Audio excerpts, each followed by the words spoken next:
Hello students, second year students का आज 21वां lecture है। तो आज का आपका टॉपिक है वर्गीकरण का फोर्थ पॉइंट, समाचार, सूचना, पाठ्यक्रम, विज्ञापन। ठीक है, तो इसमें भी विज्ञापनों का जो वर्गीकरण किया गया है ये उसका फोर्थ पॉइंट है। तो इसमें भी यही बताया गया है कि विज्ञापन के लिए किस किस टेक्निक तरह के विज्ञापन बनाए जाते हैं, क्या क्या टेक्निक यूज़ की जाती है। ठीक है, तो ये भी एक तरीके का विज्ञापन है जिसमें है कि सामान्यतः जो विज्ञापन देखने में समाचार की तरह दिखाई देते हैं वे समाचार, सूचना, पाठ्यक्रम, विज्ञापन कहलाते हैं। मीन्स सामान्यतः मतलब कि साधारण रूप से या जैसे भी जो आसानी से दिख जाते हैं, मिल जाते हैं, सामने ही हमारे न्यूज़पेपर में हमें दिखाई दे जाते हैं।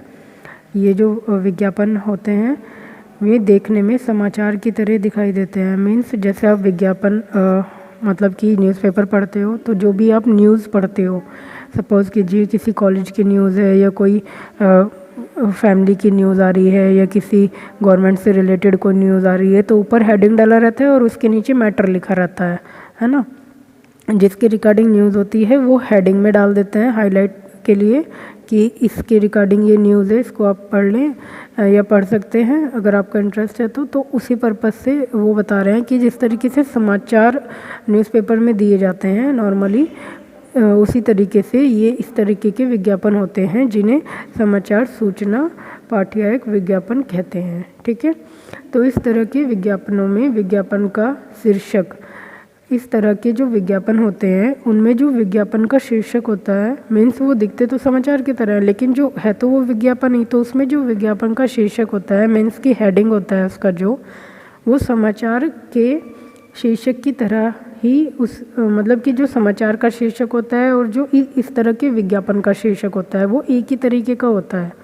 जैसे कि समाचार में जो आपका हेडिंग होता है, फॉर एग्ज़ाम्पल जैसे वो न्यूज़ आई थी 370 धारा हुई ख़त्म, तो इस तरीके से तो जैसे उसके बारे में बताया गया था तो ऊपर ही एक हेडिंग डाला गया था 370 धारा के बारे में, है ना। तो हुई मतलब 370 धारा, एक उन्होंने जो मेन पॉइंट डालना था वो उन्होंने हेडिंग के रूप में वही लिख दिया था 370, है ना। तो एक चीज़ है कि जब उन्होंने नीचे न्यूज़ दी तो वो हेडिंग माना गया, तो उसको ही वो शीर्षक मान रहे हैं। तो जिस तरीके से समाचार के शीर्षक होते हैं उसी तरीके से इस तरीके के विज्ञापन के भी शीर्षक होते हैं मीन्स कि उस तरीके से ही उनको टाइप किया जाता है। अब यहाँ पे टाइपोफेस का एक छोटा सा मीनिंग या अर्थ या एक लाइन परिभाषा के रूप में आप लिख सकते हैं, वो है टाइपफेस मीन्स मुद्रित होने वाले अक्षर का कोई विशेष रूप, आकार अथवा वर्ग। ठीक है, मीन्स उनका कोई रूप, उनका कोई आकार या उनका कोई वर्ग। ठीक है, साइज़ या एक ब्लॉक में या कुछ भी, है ना। तो इस तरीके से टाइपोग्राफी तरीके से जिस तरीके से वो समाचार में शीर्षक डालते थे ऐसे ही वो इस तरीके के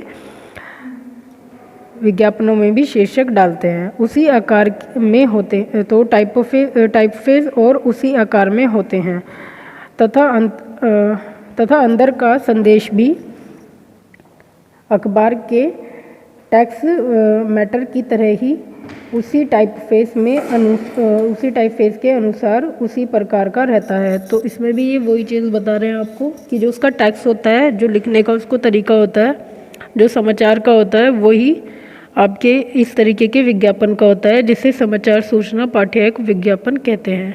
ठीक है, जिस तरीके के टाइपफेस में अखबार मुद्रित होता है, मुद्रित मीन्स प्रिंट होता है या छापा जाता है, ठीक है, वैसे ही इस तरीके के विज्ञापन छापे जाते हैं। तो नॉर्मली ये आपको इमेज भी दिख रही है कि ये बिल्कुल आपको देखने में ऐसे ही लग रहा है जैसे कोई न्यूज़पेपर हो, है ना। तो आगे है, देखने में ये विज्ञापन समाचार ही लगते हैं किंतु ये उपभोक्ता को भ्रमित करते हैं कि यह समाचार है या विज्ञापन।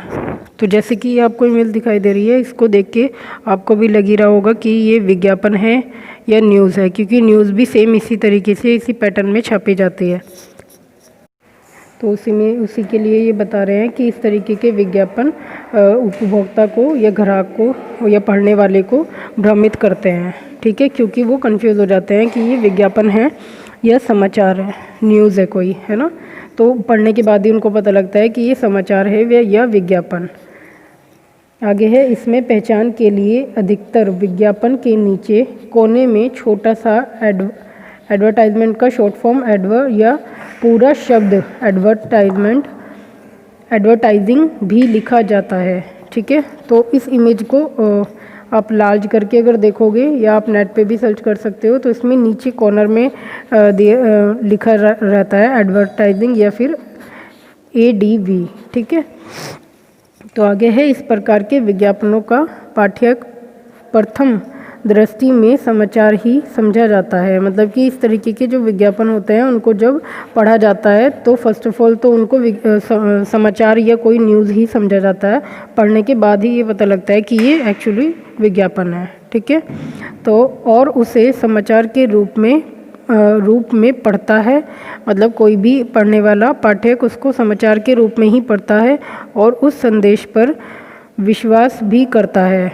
और जो इस तरीके के विज्ञापन होते हैं उन पे वो विश्वास भी करता है। ये विज्ञापन काफ़ी महंगे होते हैं। मतलब जब वो अट्रैक्टिव होते हैं क्योंकि वो एक न्यूज़ की तरह दिए गए हैं, तो वो इतने सिंपल तरीके से दिए जाते हैं तो पढ़ने वाले को उन पे ट्रस्ट भी होता है कि हाँ, अगर ये इस तरीके के पैटर्न में दिए हुए हैं तो ये कोई फेक विज्ञापन नहीं है या कोई ऐसे ही नॉर्मल विज्ञापन नहीं है जिसके बारे में सोचना पड़े कि ये अच्छा प्रोडक्ट है या नहीं है।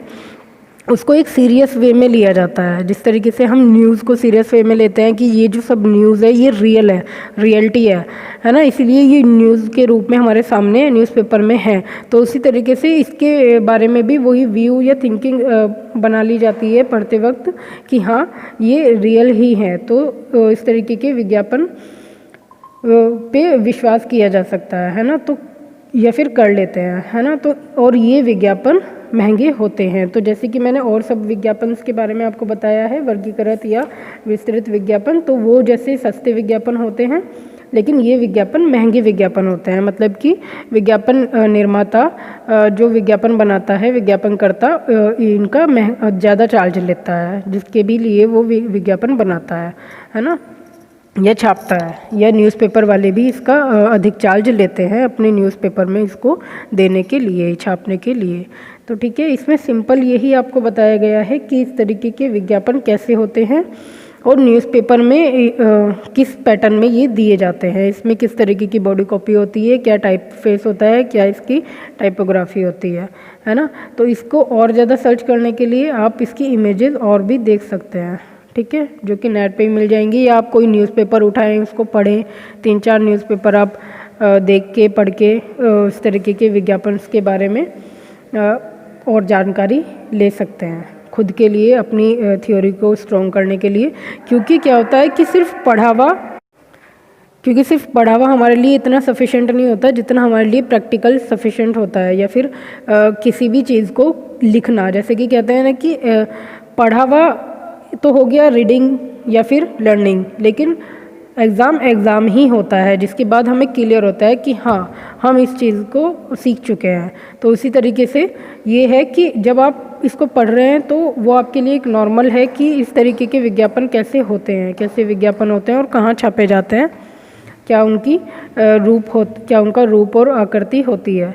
लेकिन उनको देखने के बाद आपको कभी भी जब इस तरीके के विज्ञापन आपके सामने आएंगे तो आपको याद रहेगा कि ये इस विज्ञापन को समाचार सूचना पाठक विज्ञापन कहते हैं। ठीक है, तो ये आपका पॉइंट, इवन आपका ये टॉपिक वर्गीकृत विज्ञापन का वर्गीकरण, जो कि 4 भागों में बांटा गया था। विस्तृत विज्ञापन, वर्गीकृत विज्ञापन, वर्गीकृत विस्तृत विज्ञापन और 4th है आपका समाचार सूचना पाठक विज्ञापन। तो ये टॉपिक आपका यहाँ पे ख़त्म होता है। अब आपका नेक्स्ट वीडियो में नेक्स्ट टॉपिक आ जाएगा। Okay students, take care.